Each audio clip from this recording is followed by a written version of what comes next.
Muy buenas tardes con todos y bienvenidos al webinar académico Experiencias y Nuevas Tecnologías en Medición de Ríos de Montaña. Mi nombre es Daniel Horna, director del Departamento de Ciencias en la Universidad de Ingeniería y Tecnología, UTEC, y seré su moderador en esta sesión. Agradecemos su participación en este webinar y esperamos que les resulte útil toda la información que compartiremos con ustedes. En posgrado UTEC, creemos que el desarrollo de proyectos multidisciplinarios de vanguardia y la búsqueda de soluciones innovadoras para los desafíos actuales que enfrentan el agua y medio ambiente son de vital importancia para el desarrollo del país. En este webinar se presentarán las experiencias y formas de monitoreo en ríos de montaña en diferentes partes del mundo, con el propósito de evaluar oportunidades de mejora, precisando aspectos relacionados con la hidráulica, morfología, morfodinámica y sedimentos. En Perú, con el apoyo de la Fundación Gordon y Betty Moore, se han utilizado dichas experiencias para definir la línea base física del río Huallaga. Con la finalidad de cumplir con los tiempos y tener una dinámica buena, agradeceremos que sus consultas puedan registrarlas en el chat o esperar a que finalice la presentación, donde realizaremos una ronda de preguntas y respuestas. El webinar empezará con la presentación de Kensuke Naito, PhD en Ingeniería Civil por la Universidad de Illinois Urbana-Champaign en Estados Unidos. El Dr. Naito es investigador en Public Works Research Institute de Japón y fue investigador postdoctoral en el Centro de Investigación y Tecnología del Agua CITA en la UTEC, en los proyectos en la cuenca amazónica. Kensuke presentará los resultados en la línea base física del río Huallaga y estudios importantes para la evaluación de los impactos en la infraestructura de los ríos. Ahora sí, Kensuke, te cedo la palabra para que inicies con el webinar. ¿Ahora todo bien? Sí, todo bien, Kensuke. Ya, gracias. A ver, ya, muchas gracias por estar aquí. Mi nombre es Kensuke. Ya, Daniel me presentó, ¿no? Así que ya voy a dejar de gastar tiempo. Y ya, mi presentación es Characterization of Water and Sediments from the Andes to the Lowlands, the case of the Upper Huallaga River. Básicamente es sobre mediciones que hemos realizado en Upper Huallaga, el río Huallaga, parte Andes. Ya, introducción. Ríos en montaña, ríos en Andes son diferentes que ríos en Amazonía. Se ven en la foto, por ejemplo, el sedimento. Los sedimentos son más grandes, se ven piedras y típicamente no se encuentran ese tipo de sedimentos en la parte lower, en el Amazon. También hay pendientes, más pendientes que parte del lowland, y el río típicamente está confinado por el valle. Y normalmente el flujo corre más rápido y tiene menos profundidad. Y por eso, hacer mediciones en río de montaña es muy difícil. Más que todo es peligroso. Y por varias partes no tienen profundidad suficiente para usar ADCP. Y por el río, porque el río corre bastante rápido, a veces, bueno, particularmente durante época lluviosa, es súper peligroso entrar al río, ¿no? Y por eso hasta ahora no hay metodología convencional para hacer mediciones en esa zona. Pero es súper importante esta parte. ¿Por qué? Porque, bueno, muchos ríos en la cuenca amazónica empiezan en Andes, ¿no? Y particularmente el sedimento. Por ejemplo, el sedimento que llega hasta Atlántica, 90% de ese sedimento viene de los Andes. Y bueno, en CITA ha realizado bastante investigación en la zona amazónica, ¿no? Hablando de sedimento, pero no podemos hablar de sedimento sin hablar Andes. Correcto. Y también hay bastantes desarrollos en esa zona. En el mapa abajo está indicando puntos donde va a haber construcción de presa. Hay que estudiar bien para cuantificar el efecto correcto. Ya. Y bueno, seguimos. Ya. Aquí lo que estamos haciendo es desarrollar metodología para hacer medición en esa zona y desarrollar baseline dataset para Upper Huallaga. Y una de las preguntas que tenemos es, bueno, ¿de dónde viene sedimento? ¿De dónde viene agua? Por ejemplo, en la foto, en el medio, tenemos foto de quebrada. Quebrada se activa durante un por ciento de tiempo durante el año, ¿no? Pero una vez se activa, lleva bastante sedimento. Al contrario, el río normalmente está llevando el sedimento poco a poco, ¿no? Pero todo el tiempo. Así que en un año, ¿cuál lleva más sedimento, más agua, ¿no? Esas cosas que queremos averiguar. A ver, aquí donde hicimos estudio, desde el inicio del río Huallaga hasta pasando presa Chagia hasta Tingo María, más o menos, ¿no? ¿Y qué son los parámetros que estamos buscando? Uno, caudal de agua. Y dos, ¿cómo varía el agua en tiempo? Y también al mismo tiempo estamos sacando muestra del agua y cómo varía estamos viendo concentración del fino, ¿no? Que está en agua, cómo varía concentración, cómo varía tamaño del sedimento fino. Y también estamos viendo perfil del agua superficial, también perfil transversal del río. Y estamos también caracterizando sedimento, estamos viendo tamaño y, ¿cómo se dice? Shape. Y también estamos midiendo transporte de sedimento, ¿no? Ya. Primero, water flow. ¿Cómo cuantificamos? ¿Cómo medimos el agua? Caudal del río, ¿no? Cuando hay profundidad suficiente, bueno, depende de la máquina que usas, ¿no? Pero digamos 1.5 metros, más que 1.5 metros promedio, ya usamos ADCP. ADCP es un sensor y sensor acústico, ¿no? Y ya se ve así en la foto de arriba y cruzamos río varias veces con esto y así te da caudal de río. Es muy fácil y, sí, ¿no? Pero en la montaña, esta zona, no es como siempre el río es así. A veces no tiene profundidad. ¿Qué hacemos? Utilizamos correntómetro. Entramos al río, usamos este tipo de device que, no sé si aquí, ¿no? Laser. Perdón.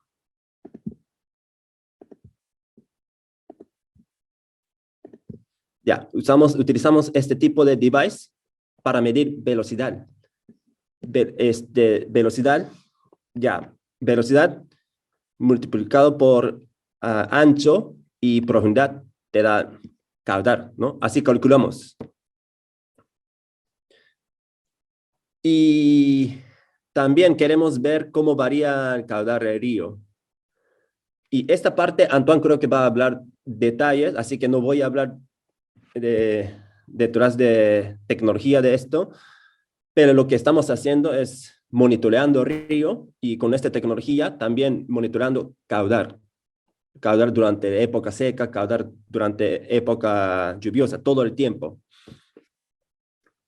Y también estamos sacando muestra del río, del agua superficial, para ver concentración de sedimento, para para ver características de sedimento que está en el agua, no que está en el fondo del río, que son normalmente bedload, ¿no? Y bueno, estos son un poco de resultados que hemos obtenido. Ya, por ejemplo, en la izquierda, arriba, estamos viendo línea azul, perfil de río. Pueden ver dónde hay Tharberg, ¿no? El río donde el río está más profundo.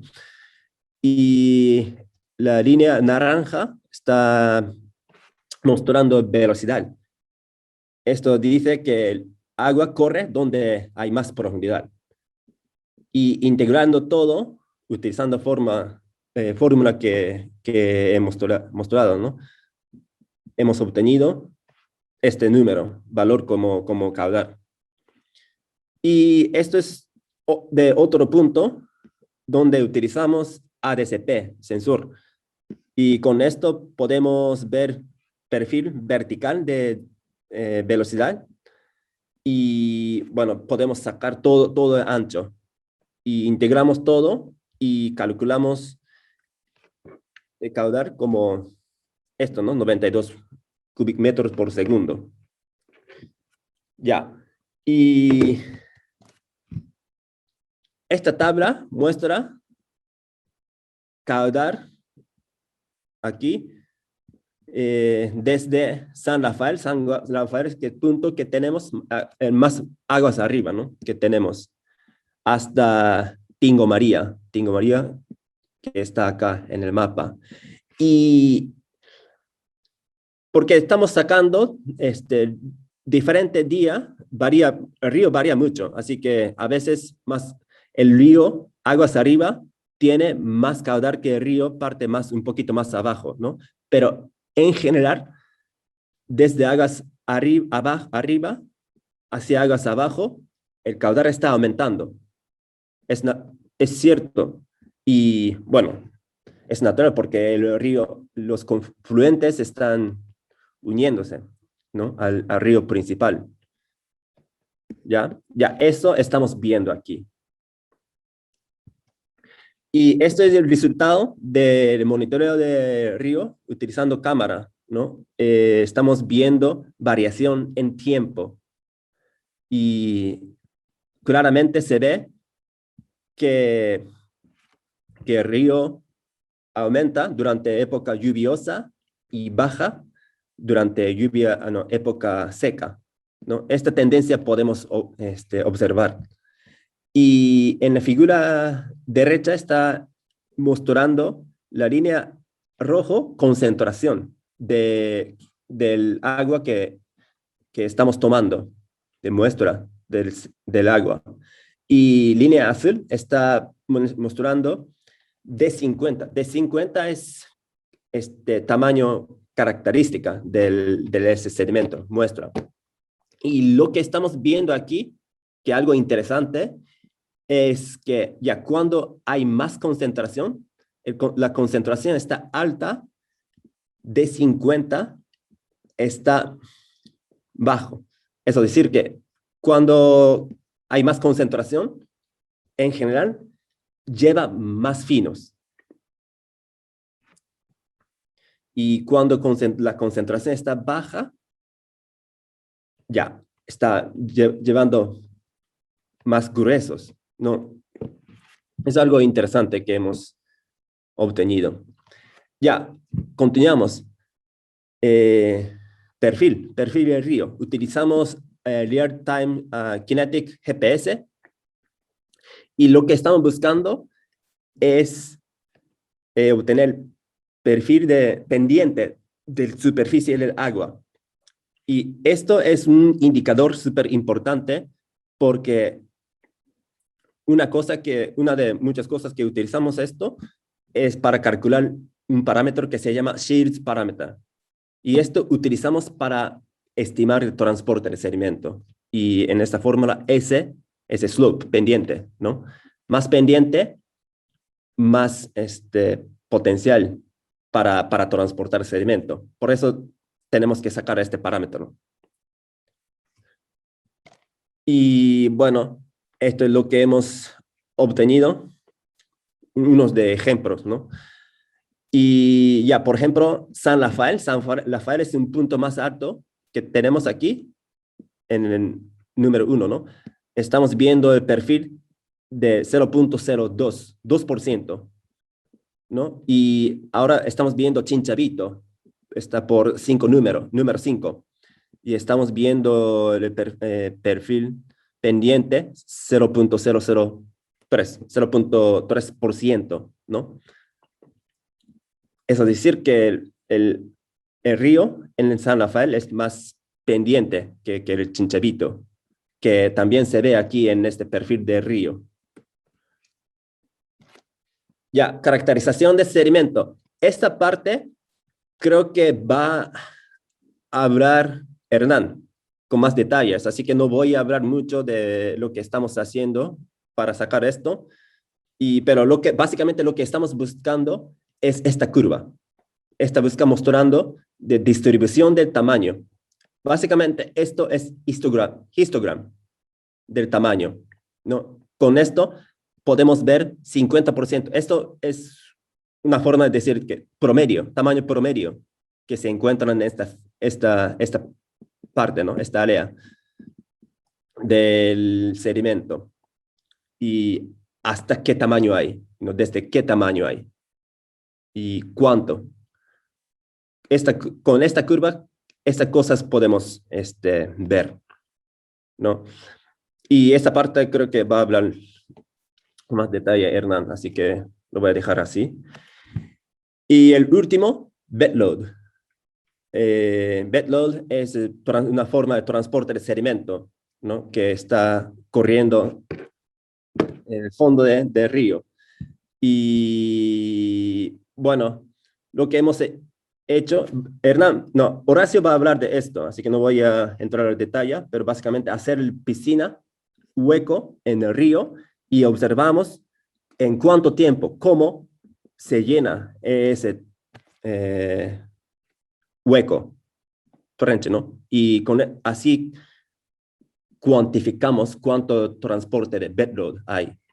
Y lamentablemente, por el COVID, no pudimos regresar al río para hacer esta medición. Cuando regresamos ya hueco se llenaba.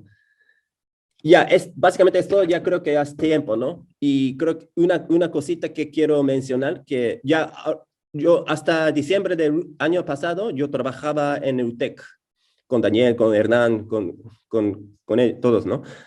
Y ahora estoy trabajando en una institución que se llama International Center for Water Hazard and Risk Management, ICHAM. Y aquí tenemos partnership con UNESCO y una cosa que estamos haciendo, bueno, obviamente investigación, pero tenemos maestría y PhD program con becas. Y hasta ahora hemos tenido estudiantes de Brasil, El Salvador, Venezuela y muchos países en África y Asia, pero no nadie de Perú hasta ahora. Así que si alguien está interesado, me envían correo o no sé. No puede hablar con Hernán me pueden pasar su contacto, algo así, ¿no? Así que ya, sí, alguien está interesado. Y ya creo que ha pasado tiempo. Así que ya, muchas gracias. Y lamentablemente que me tengo que ir, tengo otra reunión, así que si tienen preguntas, creo que Hernán puede contestar. Muchas gracias. Ahora continuamos con el programa. Y a continuación presentamos a Hernán Chichón, maestrando en Ingeniería Civil con la especialización en Water Science and Engineering por la Universidad de Ingeniería y Tecnología UTEC. Actualmente asistente de investigación en el Centro de Investigación y Tecnología del Agua, CITA, también en UTEC. Hernán presentará la metodología usada para la caracterización de sedimentos gruesos por granulometría óptica, como también los resultados obtenidos. ¿Qué tal? Buenas noches con todos. Voy a compartir mi pantalla.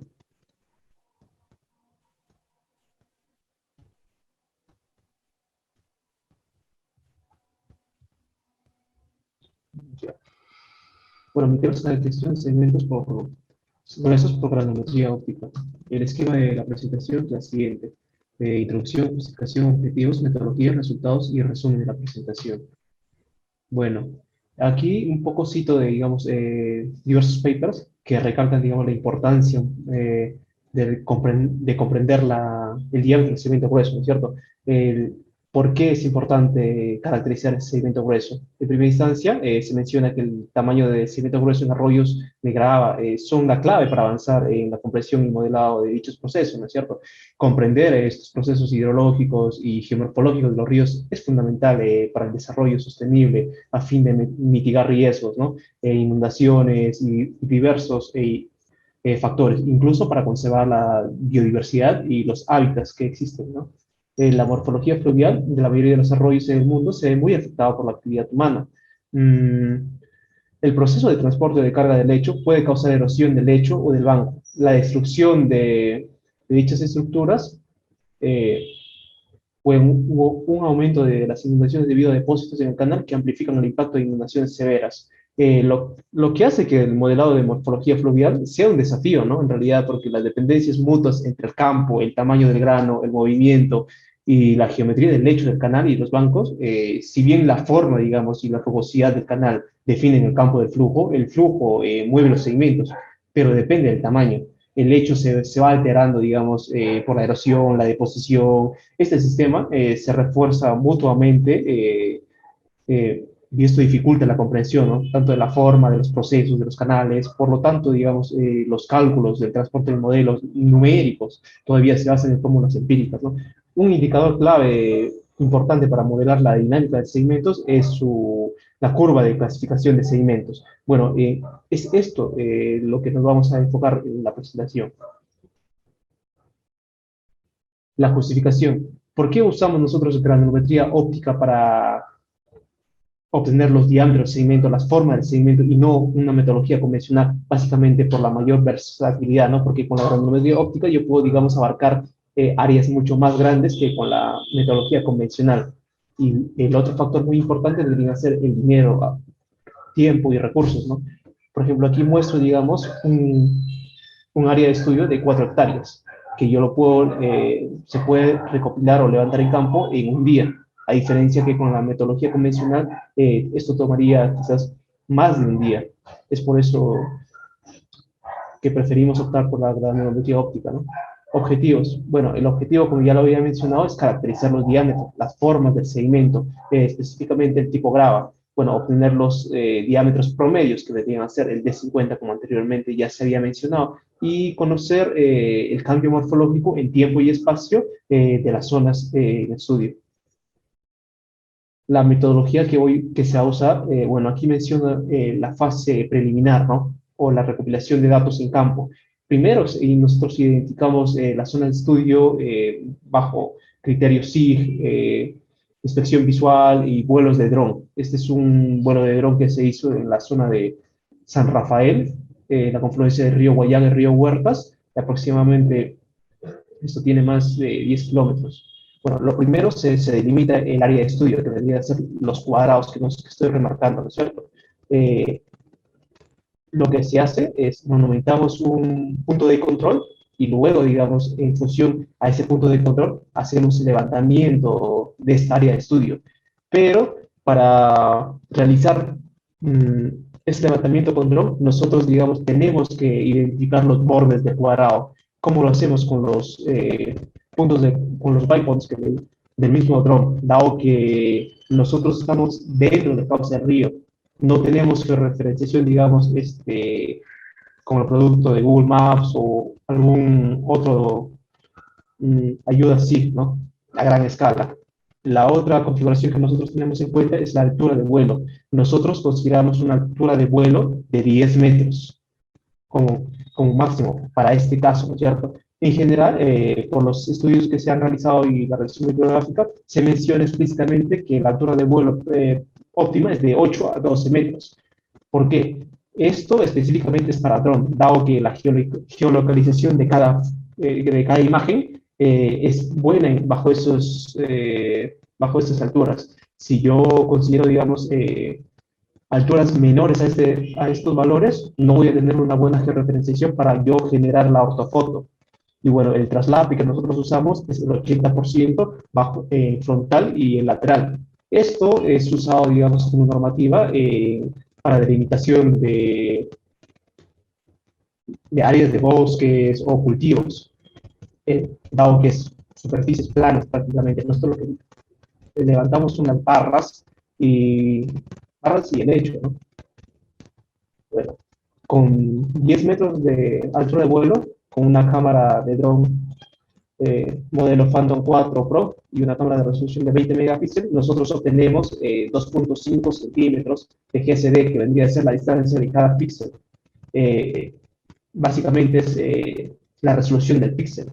Y con esa resolución del píxel nosotros podemos obtener o discretizar diámetros de 1 centímetro de grava. Y la otra es la verificación en campo de los diámetros, ¿no? Para la validación más que todo. Bueno, esta es un poco la descripción de cómo se hace un vuelo de dron planificado. En nuestro caso específicamente, usamos, digamos, un pad adicional. ¿Para qué? Para contener, digamos, dentro del área de estudio, bueno, para que el vuelo de dron esté fuera de nuestro área de estudio, ¿no? Para que al momento de hacer el traslape o la generación de la ortofoto sea óptima. Aquí muestro, digamos, la relación de, de resolución de píxeles bajo diversos, digamos, alturas de vuelo, pero, digamos, bajo diversos sensores. Esto deberían ser vuelos puntuales, considerando un marco, ¿no? De 1 metro por 1 metro. Esto también se puede hacer tanto con dron o con una cámara fija, porque esto al final se va a ortorrectificar con las dimensiones del marco, ¿no es cierto? Bueno, el procesamiento de datos. Luego de la generación de levantamiento, digamos, en campo, nosotros generamos la ortofoto. A la ortofoto generada, que es una resolución de 10 metros de altura de vuelo, nosotros le generamos una malla guiada acorde a nuestro requerimiento, ya sea de 1 metro por 1 metro, 3 metros por 3 metros o 5 metros por 5 metros. Esta malla, bueno, lo extraemos mediante máscaras y digamos, las áreas que nosotros queremos estudiar, en lo posible obtenemos 50 por ciento de todo esto, porque no analizamos todo. Hacemos la granulometría óptica mediante software base grain, que nos obtiene, digamos, los diámetros característicos, ¿no? Y luego calibramos con los datos que hemos obtenido en campo. Ya. Anteriormente, nosotros estábamos haciendo, digamos, la caracterización de sedimentos tipo grava mediante el marco de aseo de 1 metro por 1 metro, tomando en consideración que se recopilaba mediante imágenes tomadas por cámaras fotográficas, por celular, pero vimos conveniente, digamos, usar la metodología de granulometría óptica por dron, que de esa manera nosotros abarcamos mayor cantidad de área y generamos un modelo o mayor, digamos, precisión con respecto al sedimento medio o promedio, ¿no? De toda el área. Era más representativo de esa manera. Ya. Aquí muestro, digamos, los puntos de monitoreo que nosotros hemos considerado para la generación de ortofotos. Esto es únicamente con ortofotos. Tenemos más puntos, pero ya con fotografías tomadas con el marco, ¿no es cierto? Aquí muestro, digamos, la variación del sedimento desde la cabecera de cuenca, desde el punto 1 hasta el punto Chinchavito, que es aguas abajo de la central hidroeléctrica de Chaclla. Para la determinación de los puntos se ha tenido en cuenta la ubicación de las quebradas más importantes. Se ha mostrado aguas arriba, aguas abajo e incluso, digamos, en la misma desembocadura, ¿no? Para tener una distribución homogénea, se podría decir. Ya. Aquí muestro un poco dos imágenes ortofotos de la zona de Ambo. Aquí lo que se pretende hacer es obtener, digamos, la variación en el tiempo, ¿no? De la caracterización geomorfológica. El esquema con el que se ha trabajado para la caracterización de fotogrametría por dron se ha caracterizado la barra, se ha caracterizado el lecho de río que se ha extraído, digamos, para hacer las trincheras que ya lo han mencionado. También se ha caracterizado los márgenes. Esto se ha caracterizado en 5 puntos específicamente, en la cabecera de Cuenca, en el tramo de San Rafael a Guano. Aquí muestro los resultados para el caso Chinchavito, que se tiene, digamos, un diámetro característico de 50 de 10.6 centímetros, lo cual es concordante a los datos que se han recopilado en campo. Específicamente para esta zona, el diámetro máximo que se ha obtenido es 66 centímetros. El programa reconoce, sí, diámetros menores a 1 centímetro, pero lo que se recomienda para este tipo de ríos es que la precisión óptima es de 1 centímetro para adelante. Bueno, aquí un poco les menciono la cronología de las investigaciones existentes para granulometría óptica. Nosotros específicamente hemos usado el base Gray. ¿Por qué? Por la manera en cómo se ha tratado la data. Porque nosotros hemos extraído máscaras de cuadrados, específicamente, ¿no? De 1 por 1, de 3 por 3, por 5 por 5. Hubiéramos quizás usado el Pebble Cones, pero esto trata la data de una manera muy diferente. Tiene formas de calibración que no han sido considerados, ¿no? Lo que se pretende ahora es usar el Grainet DAO, que nosotros tenemos, digamos, ortofotos ya generadas de alta resolución que son calibradas en campo con puntos de fotocontrol. ¿Para qué? Para generar, digamos, la distribución areal de los diámetros de sedimento, y también me da este programa la rugosidad del tipo de sedimento. Bueno, aquí resumo la presentación, donde básicamente lo que presento son los pasos a seguir para la recopilación de imágenes mediante fotogrametrías tomadas con dron, y para caracterizar sedimentos, la metodología para caracterizar sedimentos mediante granulometría óptica y los resultados, ¿no?, del caso Chinchavito, y un poco la cronología de las investigaciones acerca de granulometría óptica. Muchas gracias, Hernán, por tu presentación.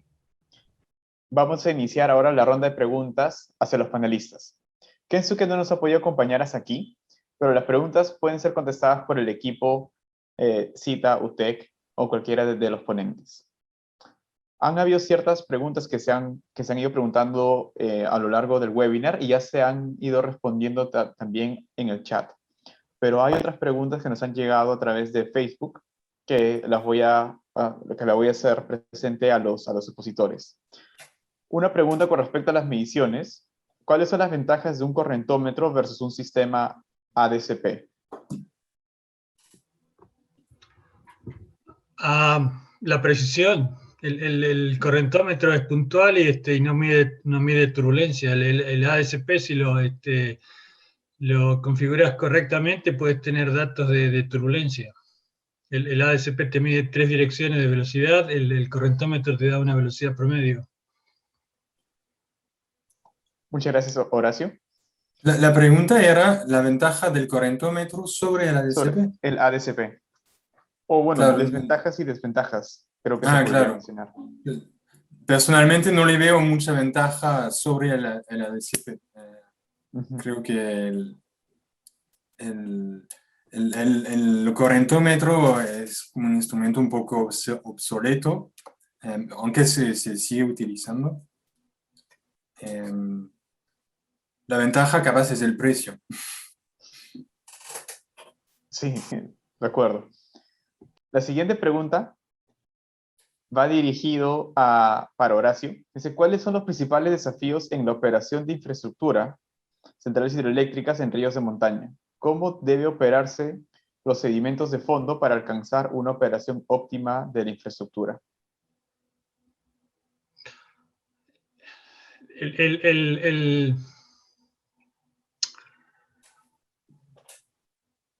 Una represa básicamente corta el transporte de sedimento. Hagas lo que hagas, bueno, esa pregunta no sé quién la hizo, pero 100 años atrás, cuando era estudiante en Minnesota, con Gary nos dimos cuenta que básicamente las corrientes de turbidez y un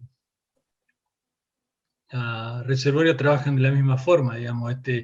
No hay, en transporte de fondo, más en río de montaña, la vida de las represas claramente están acotadas. ¿Viste? Lo único es hacer continuo removal de sedimentos, pero tenés es una pared en algo, en algo que tiene un aporte continuo y no tenés aporte externo, digamos. La única forma es removerlo mecánicamente. Muchas gracias, Horacio. Y la última pregunta, que te digo que es para todos. ¿Cuál o cuáles son los componentes en la dinámica de ríos que requiere ser conocido o entendido para establecer una línea base física en los ríos de alta montaña? ¿Y cómo se relaciona en la operatividad de proyectos de infraestructura?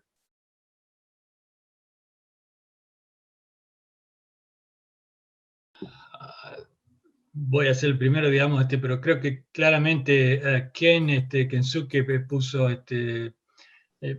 explicó todo, digamos, caudal, sedimento, necesitas saber cuantificar el caudal líquido, necesitas cuantificar el transporte de sedimento suspendido, necesitas cuantificar el transporte de sedimento de fondo.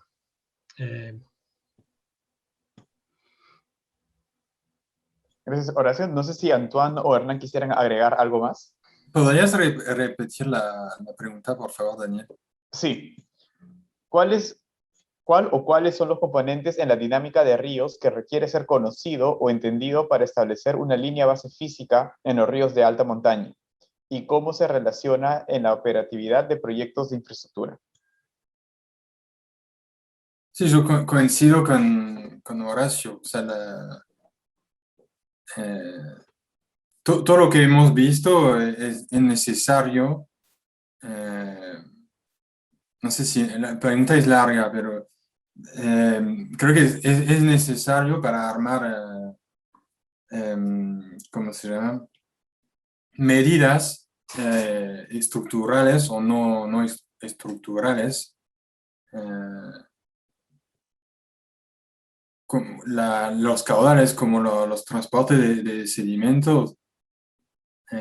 Sí, todo lo que hemos visto es necesario, creo. Sí, bueno, lo que se ha mencionado, digamos, yo creo que abarca todo, ¿no? Lo necesario. Lo otro sería, digamos, la espacialidad, ¿no? Y el tiempo con el cual se mide, porque eso también, digamos, nos da mayor conocimiento de cómo es la dinámica del río, ¿no? Perfecto. Muchas gracias, Hernán. Ahora hay una pregunta de parte de Claudia Contreras. En los ríos de montaña, ¿qué predomina? ¿El transporte de sedimentos en suspensión o el transporte de fondo? Claramente el de fondo, el valor, el valor mayor, con que tengas una sola crecida grande, el que va en volumen va a ser el de fondo.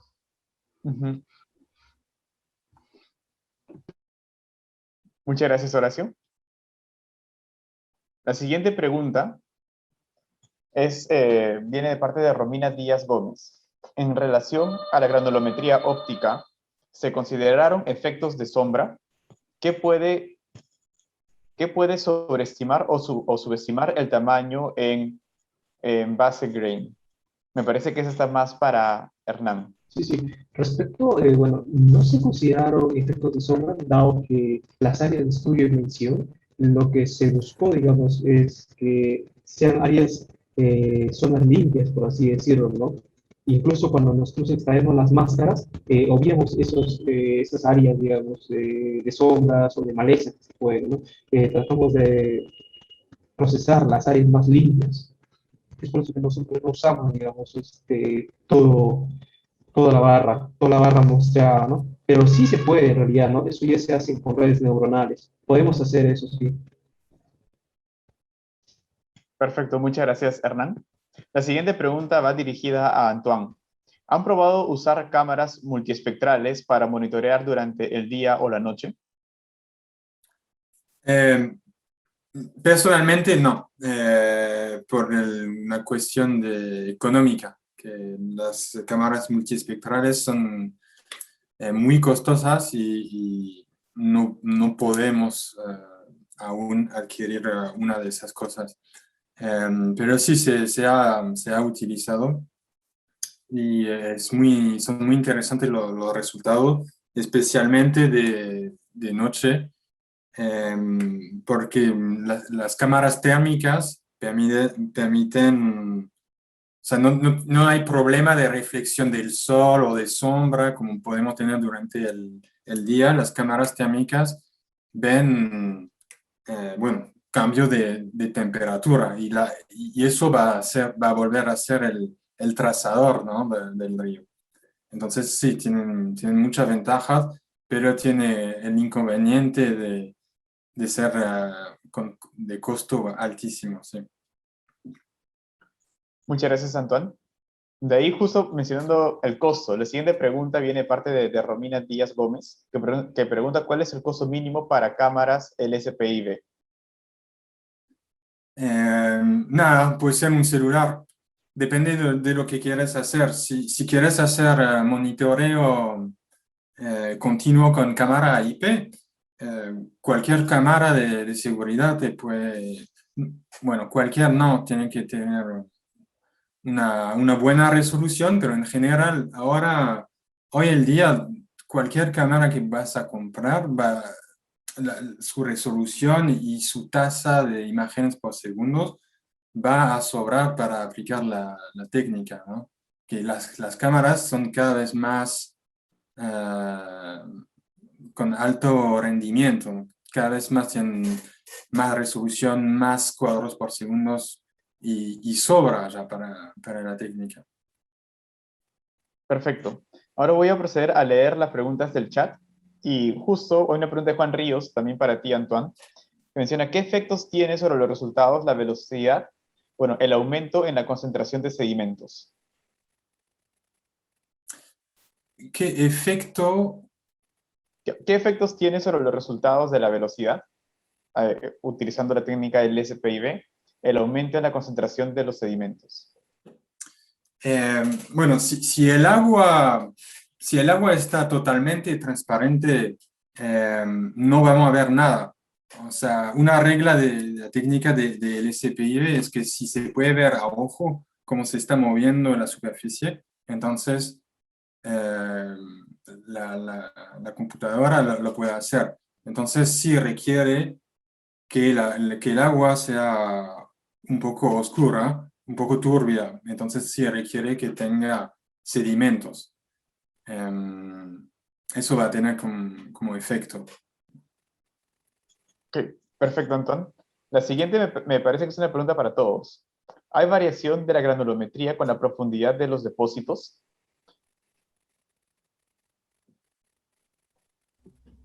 ¿Seguro?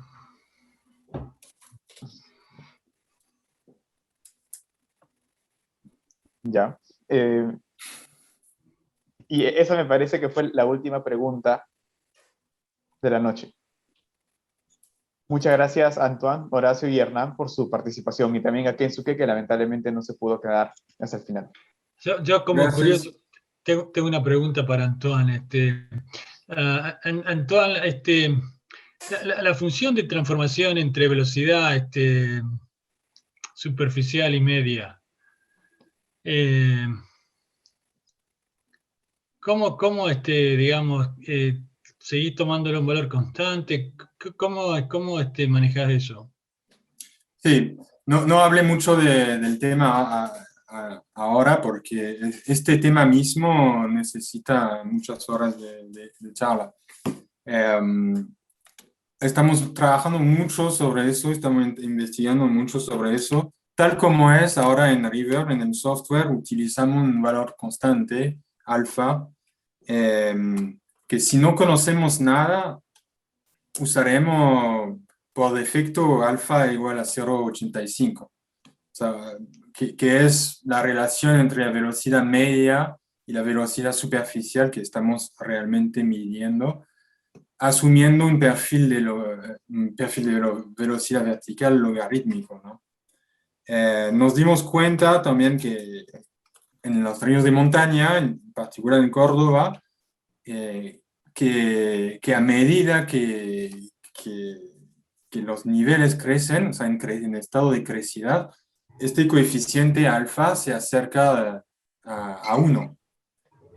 Porque la parte logarítmica se vuelve a ser muy, muy chica con respecto al tirante de agua. Una forma de evaluar este coeficiente es también hacer muchas mediciones